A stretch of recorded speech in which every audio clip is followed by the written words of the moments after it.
नमस्कार. लहान ते मोठे सगळ्यांनाच काहीतरी असं क्रिस्पी टेस्टी खायचं असतं, तर त्यासाठी हा टेस्टी असा क्रिस्पी रोल नक्कीच ट्राय करा. तर मैदा घ्यायचा आहे. मैद्यामध्ये हे एकदम गरम केलेलं तेल आहे ते घालायचं आहे.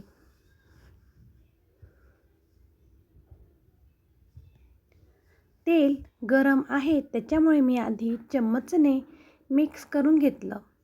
मैदा थोडा मिक्स झाला की आपण हाताच्या सहाय्याने मिक्स करून घेणार आहोत. पूर्ण मैद्याला लागेल असं मिक्स करून घ्या. नंतर आपण त्यामध्ये अजवाईन म्हणजेच ओवा घालणार आहोत. ओवा हा हातावर मॅश करून घ्यायचा आहे. नंतर तो घालायचा आणि चवीनुसार मीठ घालायचं. यामध्ये जास्ती काही साहित्य टाकायचं काम नाही. खूप सोपी रेसिपी आहे. नंतर थोडं थोडं पाणी घालून आपण एकदम पोळीचा जसा उंडा असतो ना, त्या टाईपचं हे पीठ मळून घेणार आहोत.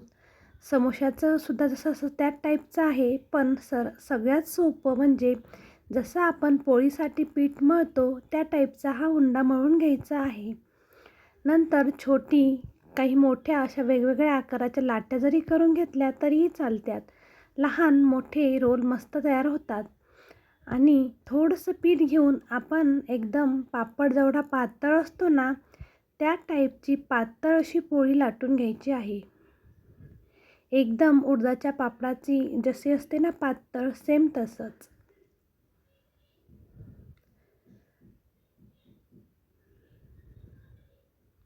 छान पोळी लाटून झाली की आपण त्याचे 4 काप करायचे आणि नंतर त्याच 4 कापाचे असे आपण 8 काप करून घेतलेले आहेत.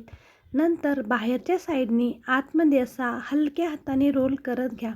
खूप सोपी ट्रिक आहे. याने आपल्या रोलला एवढी छान डिझाईन होते की मुलांना असं वाटणारसुद्धा नाही की आपण हे रोल घरी बनवलेले आहेत आणि मुलेही आवडीने खातील. मैद्याऐवजी जर तुम्हाला गव्हाचे करायचे असतील तर 1 वाटी गहू आणि 1 वाटी मैदा असं घ्या. म्हणजे काय होईल, दोन्हीही टेस्ट मेंटेन राहतील.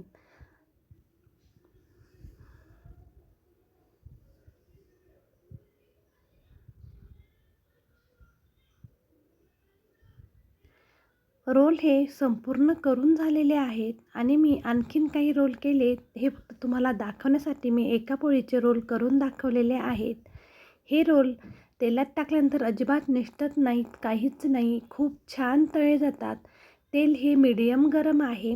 गॅससुद्धा मीडियमच ठेवायचा आहे, खूप हाय नाही ठेवायचा. त्याच्यामुळे आपले रोल हे वरूनच भाजतात आणि मध्ये हे कच्चे राहू शकते. त्याच्यामुळे मीडियम गॅस ठेवायचा आणि रोल हे छान लाल होईपर्यंत भाजून घ्यायचे. पाहू शकतो असं वाटत आहे किती सुंदर दिसत आहेत नाही, असं वाटते आपण बाहेरूनच आणले असावे. पण खरंच हे खूप छान आणि घरचे रोल मुलांसाठी नक्कीच ट्राय करून पहा. टेस्ट एक नंबरच आहे याची आणि दिसायलाही खूपच सुंदर दिसत आहे. जर तुम्हाला हे रोलची रेसिपी आवडली असेल तर नक्कीच लाईक करा आणि शेअर करा आणि तुम्ही नक्की हे ट्राय करू शकता. कारण हे खूप क्रिस्पी तर आहेत आणि टेस्ट एकदम समोशाची येते. आणि मुलांना बाहेरचं दिल्यापेक्षा असे घरीच काही ना काही नवीन जर बनवून दिलं तर मुलं घरचीच छान पदार्थ खातात.